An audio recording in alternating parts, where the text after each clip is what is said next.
Guys welcome to code with Prashun. तो दोस्तों जैसे आप लोग को पता है कि मैं ये जो वीडियो बना रहा हूँ, ये वीडियो है उन लोगों के लिए है जो कि एंगुलर में न्यू हैं या चीज़ों को धीरे-धीरे समझते हैं, ठीक है? या बिगिनर है, जो भी चीज़ है, ठीक है? मेरी तरह, ठीक है? क्योंकि मैं भी एंगुलर को बहुत धीरे-धीरे समझता था। मुझे बहुत प्रॉब्लम होता था समझने के लिए, मुझे प्रॉब्लम हुआ कि आप बता नहीं सकते हो कि मुझे कितना प्रॉब्लम हो रहा था, ठीक है? तो इसी चीज़ के लिए मैंने ये जो ट्यूटोरियल है ये मैंने खुद से स्टार्ट किया ताकि मुझे जितना प्रॉब्लम हुआ है या जो भी मैं प्रॉब्लम फेस करता हूँ, तो ये प्रॉब्लम आप लोग को फेस ना हो करे, ठीक है? आप लोग को प्रॉब्लम फेस ना हो। और दूसरी बात ये है कि मैंने बहुत सारे यूट्यूब चैनल देखा है जहाँ पर वो लोग बहुत डिटेल्स में बताते हैं। और जब मैं मेरे साथ भी यही यही हो रहा था कि जब भी मैं डिटेल्स में पढ़ रहा था हर एक चीज़, कोई भी चीज़ टॉपिक के बारे में, तो वो अ, डिटेल्स में के कारण क्या होता था कि मेरे दिमाग में बहुत सारा चीज़ लोड हो जाता था और हम लोग भूल जाते थे, ठीक है? तो आज का जो टॉपिक है वो है टू वे डेटा बाइंडिंग, या अगर आप लोग को एनजी मॉडल के बारे में जानना है तो एनजी मॉडल के बारे में भी आप जान सकते हो, ठीक है? तो मैं डिटेल्स में बताऊँगा, थोड़ा स्लोली बताऊँगा ताकि आपको समझ में आ जाए। अगर आप एक धुरंधर बंदे हो, ठीक है ना? तो आपको मेरा चैनल हो सकता है कि थोड़ा बोर लग सकता है, क्योंकि मैं आप लोगों के लिए मैं ये वीडियो नहीं बनाया हूँ, कि बेसिकली उनके लिए है जो लोग थोड़ा स्लो समझते हैं या धीरे-धीरे समझते हैं। और स्लो समझना, धीरे समझना कोई खराब बात नहीं है, क्योंकि जो लोग धीरे समझते हैं या स्लो समझते हैं, वो जो जब चीज़ को समझते हैं, वो हमेशा के लिए समझ जाते हैं, ठीक ना? तो इसीलिए मैं उनके लिए करा रहा हूँ। तो सबसे पहले बात है कि टू वे डेटा बाइंडिंग होता क्या है? तो टू वे डेटा बाइंडिंग मैं अपनी भाषा में बोलूँ, तो वो ऐसा चीज़ है कि जब आप व्यू व्यू मतलब हो गया आपका ये, ठीक है? जो एचटीएमएल में जो व्यू आपको दिखता है, लोकल होस्ट में जो भी आपको व्यू दिखता है, व्यू और आपका जो कोड है, ठीक है ना? जो कंपोनेंट में आप जो भी चीज़ लिखते हो, यानी जो भी चीज़ आप ऐप डॉट टीएस फाइल में लिख रहे हो या जो भी कहीं पर लिख रहे हो, वहाँ पे, ठीक है? जब आप सपोज़ आपने कोई चीज़ आपका एचटीएमएल फाइल में यानी व्यू में आप कोई चेंजेस कर रहे हो, कुछ लिख रहे हो, और वो टुगेदर वो आपका कंपोनेंट में चेंज हो रहा है, ठीक है? और उसी तरह आप जब कंपोनेंट में जब आप चेंज कर रहे हो, तो आपका व्यू में चेंज हो रहा है, ठीक ना? इसी को बोला जाता है, और एक ही साथ हो रहा है, उसी को बोला जाता है टू वे डेटा बाइंडिंग, ठीक है ना? और इसी में यूज़ होता है एनजी मॉडल। एनजी मॉडल क्या है? वो एक प्री डिफाइंड एंगुलर की तरफ से डायरेक्टिव है, जो कि टू वे डेटा बाइंडिंग में हेल्प करता है। जो डेटा है उसका आदान-प्रदान में। आदान-प्रदान मतलब हो गया इधर से उधर, उधर से इधर, ठीक है ना? व्यू से आपका जो कोड है और कोड से व्यू के बीच में, ठीक है ना? इसी में यूज़ होता है। अब एग्ज़ाम्पल हम देते हैं आपको, क्योंकि ये जो क्वेश्चन मैं आपसे पूछ रहा हूँ, ये आपको कोडिंग में भी पूछेगा आपका एंगुलर में। एंगुलर जब भी आप इंटरव्यू देने जाएँगे तो वहाँ पर आपसे डेफिनिटली पूछेगा ये सिंपल सा सवाल। सिंपल सा सवाल क्या पूछेगा कि वो बोलेगा कि आप यहाँ कुछ चीज़ आप लिखिए, ठीक है? एक कोई भी जगह पे आप यहाँ पर जो भी लिखेंगे, सपोज़ एप्पल आप लिखते हो, तो नीचे में भी ऑटोमैटिकली एप्पल लिखाना चाहिए। अगर आप डिलीट कर रहे हो, तो नीचे से भी डिलीट होना चाहिए, ठीक ना? ऐसा वो एग्ज़ाम्पल देगा, ठीक है ना? बोलेगा कि आपको ऐसा कुछ एक तो बनाना है, वो भी एंगुलर में, ठीक है? तो उसके लिए आपको क्या करना पड़ेगा? टू वे डेटा बाइंडिंग करना है। तो सबसे पहले तो हमें कंपोनेंट बना लेते हैं ताकि आपको ईज़िली समझ में आ जाए। तो कंपोनेंट बनाने के लिए हम लोग क्या करना पड़ेंगे? ये जो पावर शेल है, पावर शेल में जाएँगे। नोड से क्या होता है कि वहाँ से हम लोग कुछ भी अगर एनजी सर्व होता है या सेव करना पड़ता है, वो हम लोग इस टैब से करते हैं। और कुछ बनाना है तो पावर शेल में जाना पड़ता है। तो चलिए पावर शेल में हम एक काम करते हैं, यहाँ बनाते हैं एनजी, ठीक है? जी से जनरेट होता है, सी से कंपोनेंट होता है और कंपोनेंट का नाम। तो चलिए आपके लिए बनाते हैं टू वे, डी से डेटा और बी से बाइंडिंग, ठीक ना? टू वे डी बाइंडिंग ये मैं कर रहा हूँ, ठीक है? अब इसको मैं एंटर कर रहा हूँ। इससे क्या होगा कि तुरंत यहाँ पर कंपोनेंट बन गया। ये देखिए कंपोनेंट बन गया, क्रिएटेड क्या एचटीएमएल फाइल बन गया, create spec dot TS file बना, create component dot TS file बना और क्रिएट कंपोनेंट का सीएसएस फाइल, यानी एचटीएमएल सीएसएस फाइल और टीएस यानी टाइपस्क्रिप्ट फाइल और टेस्टिंग के लिए spec डॉट टीएस फाइल बना है। और ये अपडेट कहाँ हो गया है? App module dot TS file जो था वहां अपडेट भी हो गया है, ठीक है? ये इन्होंने वो कहा। तो चलिए अभी चेक कर लेते हैं, ठीक है? तो ऐप टू वे बाइंडिंग, ये देखिए ये कंपोनेंट बन चुका है। तो चलिए इसमें हम दो फाइल ओपन कर लेते हैं। एक हो गया हमको एचटीएमएल फाइल चाहिए और दूसरा हो गया टीएस फाइल चाहिए। तो देखिए ये सारा चीज होगा और ये अपडेट कहाँ हो गया है? App module dot TS file. तो app module dot TS file में जाके देखते हैं। ये देखिए app module dot TS file में अगर हम देंगे अपडेट क्या हो, ये देखिए यहाँ इंपोर्ट कर दिया है। टू वे डी बाइंडिंग को इसने यहाँ पर इंपोर्ट कर दिया। इंपोर्ट मतलब पर क्या बोला कि जो भी चीज लिखेंगे वो इसने इंसर्ट कर दिया है। सिमिलरली यहाँ इंपोर्ट में देखिए डिक्लेरेशन में टू वे डेटा बाइंडिंग को इसने इंसर्ट कर दिया, ठीक है? यानी इसके हिसाब से ये सही काम किया है। अब चलिए अब काम करते हैं कि एक एग्जांपल आपको देते हैं, ठीक है? एनजी मॉडल का और इसका। तो सबसे पहले चलिए मैं एक काम करता हूँ, एक इनपुट फील्ड लेता हूँ। जो आप फॉर्म जब बनाते हो तो आप इनपुट लेते हैं ना, इनपुट टेक्स्ट ये का। तो इनपुट लेते हैं और इसमें एक टाइप देते हैं। टाइप क्या है? टेक्स्ट कर देते हैं, ठीक है? और इसको हम बनते हैं क्लोज, ठीक है? तो इसको एक बार सेव करते हैं और देखते हैं कि आउटपुट में क्या आता है। यहाँ नोड में जाते हैं, नोड में जाके यहाँ जाके करके इसको सेव करते हैं। तो ये कंपाइल हो गया और जाके आउटपुट देखते हैं कि क्या हुआ अभी तक। ठीक है, तो आउटपुट अभी तक कुछ आया नहीं है, क्यों नहीं आया है? एक बार फिर से देख लेते हैं, ठीक ना? इनपुट हो गया, टाइप हो गया, टेक्स्ट हो गया। ठीक, अच्छा, इसलिए नहीं हुआ क्योंकि अभी तक सबसे पहले तो हमने ये जो इसका जो कंपोनेंट है, ये जो ऐप टू है, जो सिलेक्टर है, ये सिलेक्टर को तो ऐड करना पड़ेगा ना, ठीक है ना? तो इसको हम कॉपी कर दिए और आपका जो ऐप कंपोनेंट जो HTML है, क्योंकि सारा कुछ उसी के थ्रू आ रहा है, तो यहाँ हम इसको ऐड कर देंगे। तो यहाँ ऐड करने के लिए क्या करना पड़ता है, यह तो आपको पता ही होना चाहिए कि कैसा। अगर आपको ये भी नहीं पता तो मैं आपको एक सेपरेट वीडियो बनाऊंगा जहाँ पे एक एक चीज डिटेल से बताऊंगा कि होता क्या। जब भी हम लोग कोई कंपोनेंट बनाते हैं वो हम लोग app.component.html फाइल में हम लोग सिलेक्टर के थ्रू ऐड करते हैं। जब भी ऐड करेंगे तब यहाँ पर दिख जाएगा, ठीक है? अब यहाँ हम कर दिए सेव। अब देखिए दिख जाएगा, होना तो चाहिए डेफिनेटली। ये देखिए आ गया ना, ये एक फॉर्म बन गया। ये आपने HTML CSS में भी बनाया होगा, तो ये देखिए एक फॉर्म बन गया है, ठीक है? फटाफट मैं थोड़ा करता हूँ ताकि वीडियो लंबा ना हो, लेकिन डिटेल्स में बताऊंगा ताकि आपको समझ में आ जाए, ठीक है भाई? मुझे बहुत प्रॉब्लम हुआ था समझने में, इसलिए मुझे पता है कि आपके दिमाग में क्या चल रहा है और कितना चीज कंफ्यूजन होता है, इसलिए मैं बहुत स्लोली जाऊंगा, ठीक है? ये हो गया, टाइप हो गया, टेक्स्ट हो गया। अब बहुत जन होता है कि यहाँ पर वैल्यू डाल देता है, ठीक ना? वैल्यू की भाई जब भी वो खुले तो एक वैल्यू के साथ खुले, तो चलिए मैं कुछ भी डाल दो, आराम डाल दिया, सेव कर दिया, देख लो क्या होता है यहाँ पे, ठीक है? ये देखिए यहाँ पर आम आ गया, ठीक है ना? अब इंटरव्यूअर का क्या सवाल है ना, वो बोलेगा कि आप यहाँ पर कुछ भी लिख रहे हो, लेट सपोज आप यहाँ लिख रहे हैं कि एप्पल, ठीक ना? तो बोलेगा यहाँ जो एप्पल लिख रहा है ना, ऑटोमेटिकली नीचे में भी लिखाना चाहिए, ठीक है ना? और अगर यहाँ से अगर आप डिलीट कर रहे हो ना, तो नीचे से भी डिलीट होना चाहिए। तो सबसे पहले चीज, तो फिर हमको क्या करना पड़ेगा, इसको यहाँ हम जो भी लिख रहे हैं इसको, और नीचे में अगर जो भी चीज आएगा उसके साथ हमको दोनों को कनेक्ट करना पड़ेगा, ठीक है ना? तो सबसे पहले तो वो करना पड़ेगा। तो हम एक काम करते हैं, एक तो सबसे पहले नीचे हमको देखने के लिए हम एक फॉर्मेट बना दें कि वो चलिए पी टाइप का रहेगा, ठीक है ना? अब पी टाइप का तो रहेगा, लेकिन इसके अंदर हम चाह रहे हैं कि इसके अंदर जो वैल्यू रहे वो इसके अंदर दिखना चाहिए। भाई ये सब चीज तो भाई HTML CSS में तो बहुत मतलब ऐसा होता था नहीं, ठीक ना? कि यहाँ पर ऐसे ऐसे कैसे करके हम कर दे, इसके अंदर जो लिखेंगे वो यहाँ आना चाहिए, ठीक है ना? अगर आप नया नया हो तो सबसे पहले तो बात है कि इसको इंटरपोलेट करना पड़ता है, ठीक ना? वो हम एक एक चीज बताएंगे। तो सबसे पहले आप क्या करिए कि टू जो उसका जो टीएस फाइल है, इसी कंपनी का जो टीएस फाइल है जहां पर भी है, उसका आप चल जाइए एक्सपोर्ट सेक्शन में। जो भी लिखेंगे यही लिखिएगा, इसके बाहर मत लिखिएगा, क्योंकि यहाँ हम जो भी चीज लिखेंगे तभी ये सारा जो भी कोड है वो एक्सपोर्ट होगा। एक्सपोर्ट मतलब होगा यहाँ से दूसरी जगह भेजेगा। इंपोर्ट एक्सपोर्ट होता है ना, बिजनेस में होता है ना, इंपोर्ट एक्सपोर्ट। इंपोर्ट मतलब लाना और एक्सपोर्ट मतलब होता है कि भेजना। तो जो भी कोड यहाँ लिखेंगे ये भेजेगा, कहाँ भेजेगा? वो आपका जो app dot module dot TS file है वहां जाके भेजेगा, और वही चीज फिर डिस्प्ले होना स्टार्ट होगा। वो सब चीज हम बाद में बताएंगे, पहले अभी यहाँ लिखना है। क्या करना है कि आपको एक सबसे पहले एक वेरिएबल बनाना है। वेरिएबल आप किसी भी नाम से बना सकते हो, ठीक ना? तो मैं, क्योंकि ये टू वे डेटा बाइंडिंग की एग्जांपल है, इसी के नाम से बना रहा हूँ, तो टू वे, और मैं इस बार फुल लिख रहा हूँ, डेटा बाइंडिंग। ये मैंने एक क्या बना, वेरिएबल बनाया। वेरिएबल जब भी बनाएंगे तो यहाँ पर देना पड़ेगा ये किस टाइप का वेरिएबल है। तो आपको मालूम है कि ना टाइप ऑफ वेरिएबल क्या होता है? आपका नंबर होता है, स्ट्रिंग होता है, बुलियंस होता है, और भी होता है ना। तो सब ये क्या है, ये एक स्ट्रिंग टाइप का, क्योंकि यहाँ हम जो भी चीज लिख रहे हैं वो जो टेक्स्ट बॉक्स के अंदर वो स्ट्रिंग है ना, लेटर उटर है ना, तो उसको स्ट्रिंग बोलते हैं। तो स्ट्रिंग हो गया, ठीक है? और जब भी हम लोग ये करेंगे तो इसमें हमने एक वैल्यू डालना पड़ेगा, या आप एम्प्टी स्ट्रिंग डालते हैं। एम्प्टी स्ट्रिंग मतलब होगा कुछ भी नहीं डाल सकते हैं। हो सकता है यहाँ पर राम श्याम कुछ भी डाल सकते हैं, वरना आप खाली रखेंगे तो भी चलेगा, ठीक है? इसको हम सेव कर देते हैं। सेव हो गया।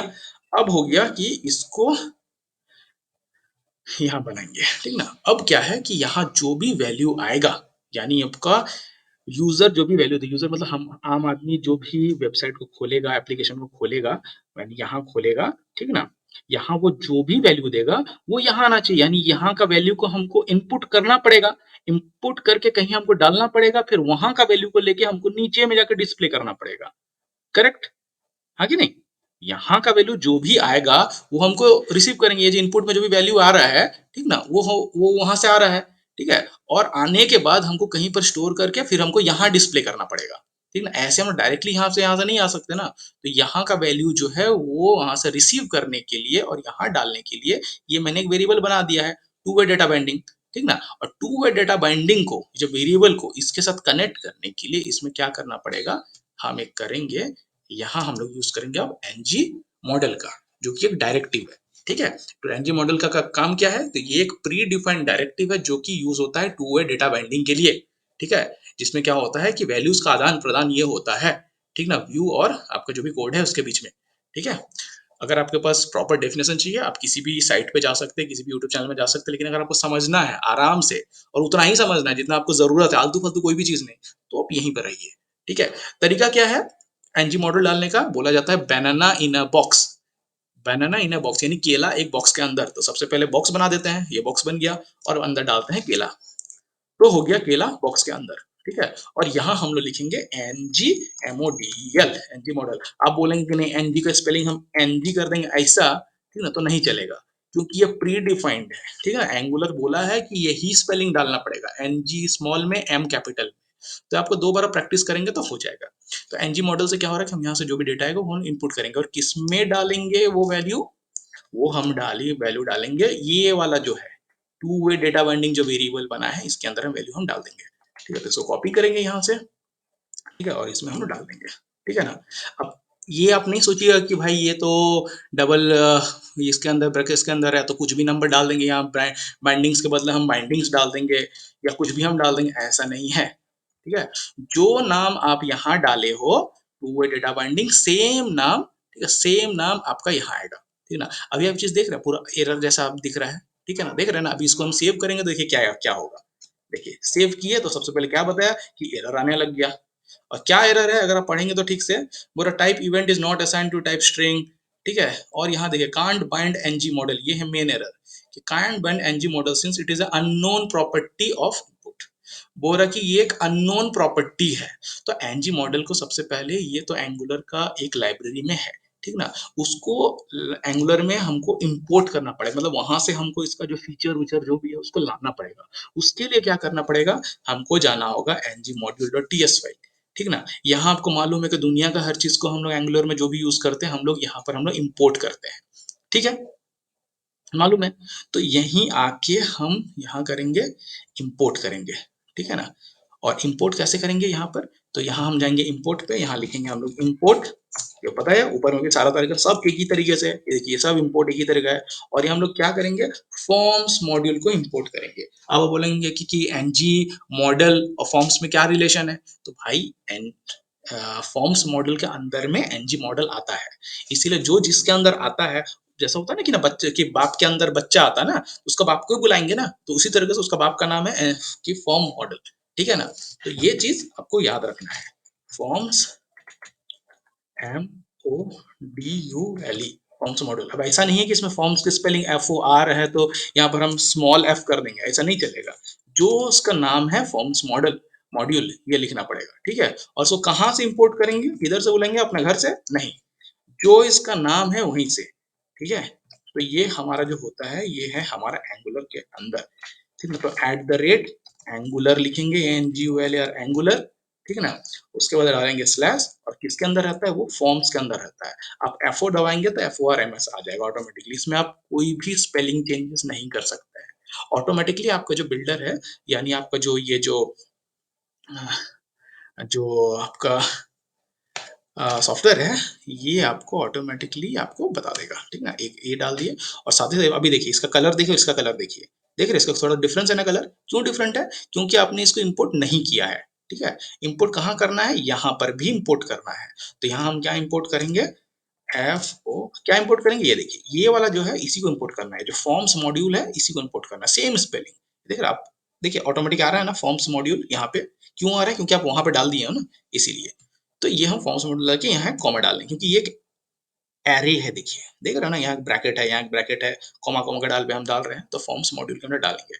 अब इसको देखिए हम सेव करेंगे, ठीक है, देख रहे हैं कंपाइल्ड सक्सेसफुली हो गया ना तुरंत, देख रहे हो ना कंपाइल्ड, यानी कोई एरर अभी यहाँ पर नहीं होना चाहिए। देखिए यहाँ था, यहाँ पूरा लाल लाल था ना, ये देखिए सब कुछ हट गया है, ठीक है ना, यानी अभी कुछ दिक्कत है नहीं। अब बड़ा बात क्या है कि इसको एक बार सेव कर लेते हैं और यहाँ एक बार दिखा देते हैं यहाँ अभी क्या दिख रहा है। देखिए अभी भी वहाँ पर है कि कुछ भी लिख रहे हैं वो खाली आ रहा है, ठीक ना? अब करना क्या है कि हमको यहाँ का जो भी वैल्यू है उसको यहाँ पे डालना है। तो सबसे पहले तो यहाँ का जो वैल्यू है, यानी यहाँ का जो वैल्यू है, यहाँ का वैल्यू जैसे हम यहाँ पे लिख दिए कि रवि, ठीक है? तो रवि जो वैल्यू यहाँ पर हम एंटर किए, ये क्या हुआ, यानी यूजर में जब हम लोग यूजर ने अपना व्यू पे, जो व्यू मतलब ये जो स्क्रीन हो गया सॉफ्टवेयर पे, जब भी वो एंटर किया, ठीक है, वो कहाँ चला गया, वहां से ये एक्सेप्ट किया उस वैल्यू को, और वो वैल्यू एक्सेप्ट होने के बाद यहाँ गया, ये जो आपका, इसको बंद कर देते हैं, यहाँ गया, ठीक है? यहाँ होने के बाद वो स्ट्रिंग टाइप में ये कन्वर्ट नहीं होके, मतलब ये बता कि ये स्ट्रिंग है, ठीक है?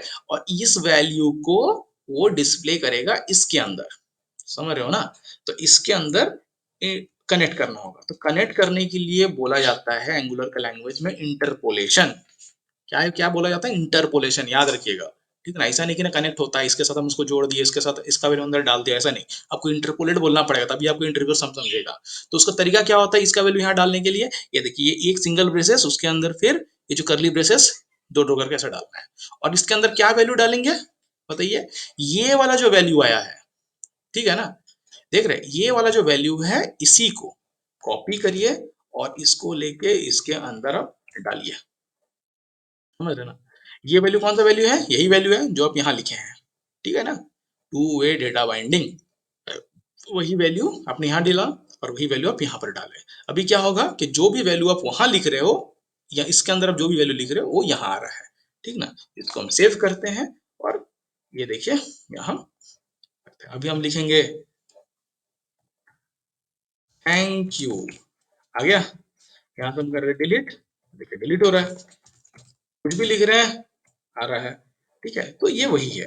अब बहुत लोग सोचेंगे अरे भाई जब यहाँ से ये आ रहा है तो एक काम करते हैं ना, इसको यहीं से हटा देते हैं ना, तो क्या फर्क पड़ेगा, ठीक ना? यहाँ से हटा देंगे तो भाई अगर ये वाला हटा देंगे तो फिर कैसे करके हम वेरिएबल बना पाएंगे, देखना है ये देखो। अगर आपको ऐसा लग रहा है कि भाई इसी का साथ इसके साथ कनेक्शन है, तो इसका काम काम क्या है, ये देखिए इसको हम हटा देते हैं, देखेंगे कैसा आएगा। इसको हम यहाँ से हटाएं, कंट्रोल एक्स किए, उसको हम सेव किए, आ गया एरर, बता दिया कि proper two way does not exist on type two way, इस पे समझ रहे ना? इसीलिए जो तरीका है वो तरीका आपको समझना है और कुछ कुछ आपको दिमाग में रखना भी है, जो तरीका है उसी तरीके से हमें करना है, ठीक है? अभी देखिए ये फिर से ये काम करना स्टार्ट कर दिया, ठीक है? जो भी लिखेंगे ये आ रहा है। अब दूसरी बात ये है कि बहुत जगह यूट्यूबर पे आपको बहुत जन लिखते होंगे कि यहाँ पर वेरिएबल में कुछ एक वैल्यू डाल देते हैं। लेट्स सपोज यहाँ मैं डाल दे रहा हूँ एप्पल, डाल सकते हैं, ठीक है? मैंने तो एम्प्टी स्ट्रिंग लिया था, एम्प्टी मतलब कोई वैल्यू नहीं डाला था। बहुत जन इसमें एक कुछ वैल्यू डालते हैं। अब इससे क्या होगा देखिए, यानी जब भी हम ओपन करेंगे ये एक डिफॉल्ट वैल्यू दिखाएगा, इसको हम हटाएंगे हट जाएगा, कुछ भी लिखेंगे आ जाएगा। लेकिन जब भी ये एप्लीकेशन खुलेगा रिफ्रेश होगा ये हमेशा ये आएगा, ठीक ना? अभी आप पूछोगे कि अगर यहाँ आ रहा है तो ये वाला वैल्यू कहाँ चला गया, यहाँ पर मैंने भी तो वैल्यू राम लिखा था ना, ये वैल्यू कहाँ चला गया, तो इसको वो ओवरराइट कर लिया, यानी इसका जो वैल्यू ये ज्यादा है, ये पहले राम था, ठीक है ना? पहले राम था, लेकिन फिर हमने एनजी मॉडल के थ्रू क्या कर रहे थे, एक्सेप्ट हो रहा था, और यहाँ हमने डाल दिया कि स्ट्रिंग टाइप एप्पल डालना है कि यही वैल्यू आना है, इसलिए इसको वो ले रहा है। आपको समझ में आ गया है?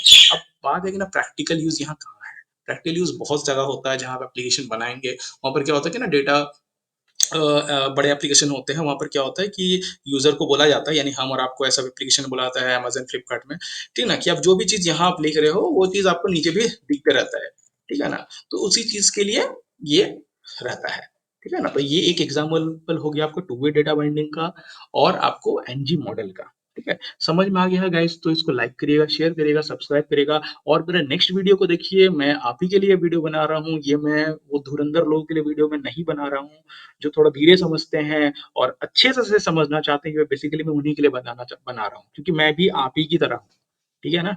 बहुत जल्दी मुझे समझ में नहीं आती, मैं धीरे धीरे समझता हूँ, पर जब भी समझ में आता हूँ जबरदस्त समझाता हूँ, ठीक है, और समझता हूँ। ओके, तो चलिए गाइस मिलते हैं आपसे अगले वीडियो में। ओके, तब तक के लिए बाय। और हाँ, एक कोडिंग प्रैक्टिस करते रहिए, थोड़ा थोड़ा तो पढ़ते रहिए, ठीक है ना? बहुत ज्यादा डीपली पढ़ने की जरूरत है नहीं, क्योंकि जितना आप ऑफिस में जब जाइएगा, नया कंपनी में जब ज्वाइन करेंगे, वहीं पर आपको सब कुछ सीखना है, ठीक है ना? तो मैं थोड़ा सा ज्यादा इसलिए बोलता हूँ ताकि आपको थोड़ा मोटिवेशन रहे, ठीक है ना? ऐसे ही नहीं। ओके, चलिए गाइस, तो फिर बाय। हाँ।